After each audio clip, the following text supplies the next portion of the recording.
Mes frères, mes sœurs, mes cousins, cousines, d'abord, 1000 fois, 100 000 fois merci, puisqu'on va dépasser les 100 000 vues sur YouTube, ce qu'on n'avait encore jamais fait, et on va largement dépasser le demi-million de vues sur Facebook, ce qu'on a déjà fait.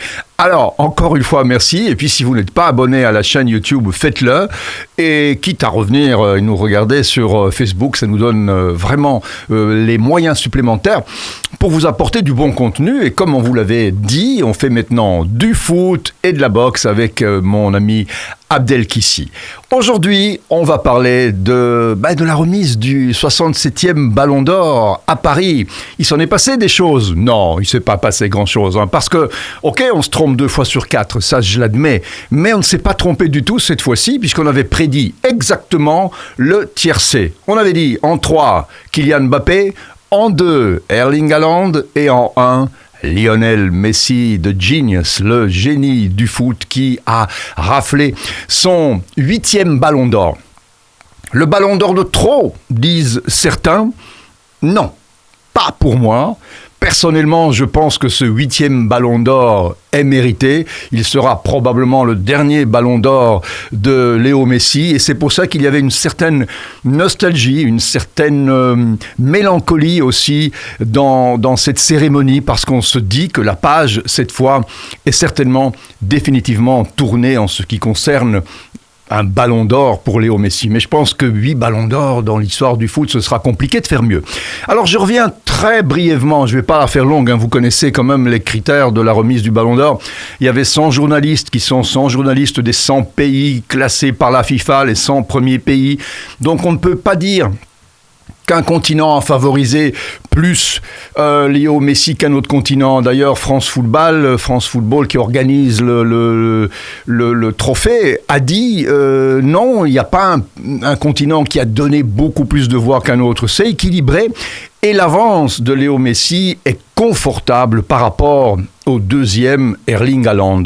Alors c'est vrai qu'Erling Haaland a tout gagné dans la saison qui va de septembre à juin 22-23. On parle bien de cette saison-là, avec la Coupe du Monde au milieu. C'est important de se rappeler qu'il y a eu la Coupe du Monde en novembre-décembre l'année passée. Ça semble loin, mais c'est ça aussi, évidemment, qui compte, puisque c'est ça qui a permis à Léo Messi de remporter ce 8e Ballon d'Or. Et cette avance confortable, il l'a certainement engrangée dans cette période-là, et dans la période de septembre à décembre l'année passée, où il a quand même marqué des buts, était assez déterminant dans son club, le PSG. Donc, admettons une fois pour toutes que Léo Messi mérite ce 8e Ballon d'Or, même si, mes frères, mes sœurs, cousins, cousines, Haaland le méritait. Mais il est arrivé deuxième. Il faut bien un premier, il faut un deuxième. Et dans le regard triste de Kylian Mbappé, on se doutait bien qu'il savait qu'il n'avait aucune chance de prétendre à la victoire finale. Et le fait d'accéder déjà sur le podium, c'est son premier podium, eh bien je pense que c'est déjà quelque chose de satisfaisant. Alors là où il y a polémique aujourd'hui, parce qu'il faut bien qu'il y ait toujours une polémique, sinon évidemment on s'embêterait, que diraient les journalistes s'il n'y avait pas de polémique. Il y a une polémique, c'est que Léo Messi n'a pas remercié le club dans lequel il a joué l'année passée et qu'il a quand même payé quelques dizaines de millions d'euros. Il n'a pas dit un mot pour le PSG, sur le PSG, rien. Il a remercié tout le monde, le Barça, sa famille, les entraîneurs, les kinés, les ramasseurs de balles, la terre entière. Il a donné un petit mot gentil pour Kylian Mbappé en disant que, évidemment, il était sur le podium et qu'il reconnaissait le talent de Kylian Mbappé. Mais pas un mot sur le PSG, ni sur le fait que quand même, malgré tout, le fait d'avoir joué une saison au PSG l'a sûrement aidé pour remporter ce 8e Ballon d'Or. Donc, je vais essayer de vous ménager, puisque vous savez quand même mon admiration pour Messi, et je sais que beaucoup d'entre vous ont la même admiration que moi, mais je sais aussi que pas mal d'entre vous n'aiment pas Léo Messi. J'ai jamais pigé comment on peut ne pas aimer, mais peut-être le caractère, en effet. Là, on a peut-être vu un petit peu du caractère, je dirais, rancunier de Léo Messi. Parce que s'il avait été prince, bon prince, il aurait certainement dit... Je remercie aussi le PSG. Une phrase aurait suffi, hein, une toute petite phrase, même s'il ne la pensait pas. Mais il a évité soigneusement de remercier ses équipiers du PSG. Il n'a pas dit un demi-mot sur le PSG. Et quand un journaliste lui pose la question, après la remise du Ballon d'Or, s'il était envisageable qu'il aille présenter son trophée au Parc des Princes, il a rigolé, il s'est dit cette question est complètement dingue, mais quelque part il a raison, parce qu'il a répondu je ne pense pas que les supporters du PSG aient envie que je présente le Ballon d'Or à Paris. Alors, il est probable que peut-être il ira le présenter, je ne sais pas moi, à ses supporters au Barça ou Dieu sait où, et il sera certainement applaudi partout sur Terre.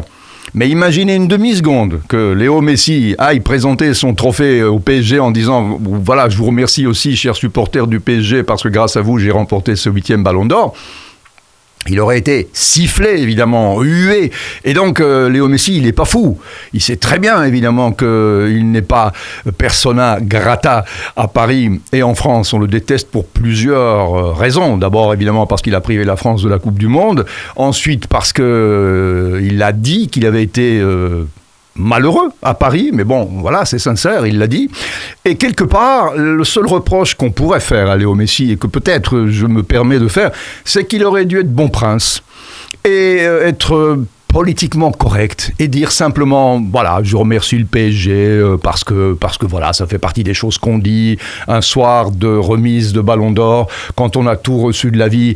Une petite phrase comme ça ne lui aurait certainement pas coûté grand-chose et ça l'aurait rendu très élégant. Voilà, il a montré un petit côté de son caractère que peut-être on peut ne pas aimer, une petite rancune inutile. À part ça, il y en a aussi qui, le lendemain, c'est-à-dire 24 heures après, quand Ronaldo jouait en Arabie Saoudite le match pour la King Cup Al Nasser contre Al Ittifaq et que le match est arrivé aux prolongations, c'est vrai que Al Nasser jouait à 10 contre 11 et que c'était dur de se qualifier. Voilà, ils ont gagné avec un but de Mané dans la deuxième partie des temps supplémentaires. Le public entièrement, pour énerver Ronaldo, lui chantait Messi, Messi, Messi. Évidemment, voilà, on savait qu'il avait gagné le Ballon d'Or.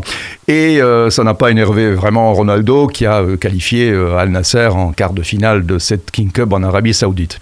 Petite parenthèse aussi, parce que je dis Arabie Saoudite, ça me fait penser aussi qu'aujourd'hui, au moment où je vous parle, vous regarderez cette vidéo après, mais au moment où je vous parle, on sait que l'Arabie Saoudite sera très probablement l'organisatrice de la Coupe du Monde de foot en 2034, puisque l'Australie a retiré sa candidature. Et donc, ça revient aussi dans toutes les vidéos qu'on a présentées sur Ronaldo, et ça, c'était vraiment il y a longtemps, il y a 1 an, vous avez dit attention, c'est pas un feu de paille l'Arabie Saoudite, c'est pas un feu de paille, ce qui se passe est vraiment fondamental, le foot va changer peut-être de frontières, on va arriver dans un nouveau monde. La Coupe du Monde 2034 sera très probablement une Coupe du Monde organisée en Arabie Saoudite. Après ce qui s'est passé au Qatar, fantastique organisation, on se dit vraiment que le monde est en train de changer et il faut le constater et peut-être simplement l'admettre. Donc la puissance de Ronaldo d'avoir amené tous les joueurs, allez regarder les vidéos qu'on a faites où on dit qu'il a explosé le monde du foot, tous les joueurs qui ont été amenés à Riyad, et pas que, le combat de boxe entre Ngannou et Fury, c'est la même chose, il y est pour pas mal aussi notre ami Cristiano Ronaldo. Donc on peut se dire qu'en 2034, dans ce plan Horizon 2030 que l'Arabie Saoudite s'est fixé pour changer un petit peu de fusil d'épaule, voilà, ce n'est plus un pays seulement qui est puissant grâce au pétrole, mais grâce aussi à nos codes, à nous occidentaux, l'entertainment, le divertissement, ce qui fait qu'évidemment, comme les Romains le faisaient, du pain et des jeux, ça plaît. Et quand les jeux sont merveilleusement bien organisés, eh bien 2000 ans après encore, on peut aller voir le Colisée et se dire que là avaient lieu les spectacles les plus extraordinaires de l'Antiquité. Et aujourd'hui, eh bien, le principe philosophique, psychologique est le même. Et donc, retenez ceci, la Coupe du Monde des clubs, la Coupe du Monde de foot en 2034 en Arabie Saoudite, l'argent est là, sur les 600 milliards que l'Arabie Saoudite a pour investir dans tous les domaines du divertissement. Il y a quelques milliards à peine qui ont été investis dans le foot, ce qui paraît pour nous gigantesque et énorme, n'est qu'une paille pour la puissance phénoménale d'un pays qui a envie de changer de look, tout simplement, et qui a compris que faire la guerre, c'est monstrueux, et qu'on peut faire la guerre intelligente d'une autre façon et remporter des succès qui font qu'un pays devient fort, puissant et respecté, même si, après, évidemment, quand on regarde derrière, il y a peut-être des choses à dire. Mais bon, nous, on parle de sport, on parle de foot, on parle de boxe pour l'instant, et donc on ne va pas faire des dissertations non plus philosophiques ou politiques. Ce sera pour une autre chaîne, mes frères, mes sœurs, cousins, cousines. Je reviens donc à ce ballon d'or que Messi a remporté. Quand j'ai regardé les buts que Messi a plantés, je me suis dit, il n'y en a pas un qui ressemble à l'autre. Il est capable de tout faire. Ok, il joue du gauche, il joue avec son pied gauche, c'est comme ma main droite, son pied gauche. Mais Messi, ses buts, c'est vraiment, c'est des arabesques, c'est des œuvres d'art. J'ai vu les 56 goals de Haaland, ils sont tous extraordinaires parce que Haaland sait exactement où se placer, il a un sens de l'anticipation phénoménal, il sait que la balle va arriver là, il sait qu'à un moment donné un défenseur va la repousser, que le keeper va mal la dégager, il est jamais très loin du goal, il est à tout casser à 5-10 mètres, mais il la plante, il est capable de faire des gestes acrobatiques fantastiques, mais balle au pied, quand on voit Messi et quand on voit Haaland, je pense que c'est pas le même foot, là je pense que tout le monde peut le concevoir et l'admettre.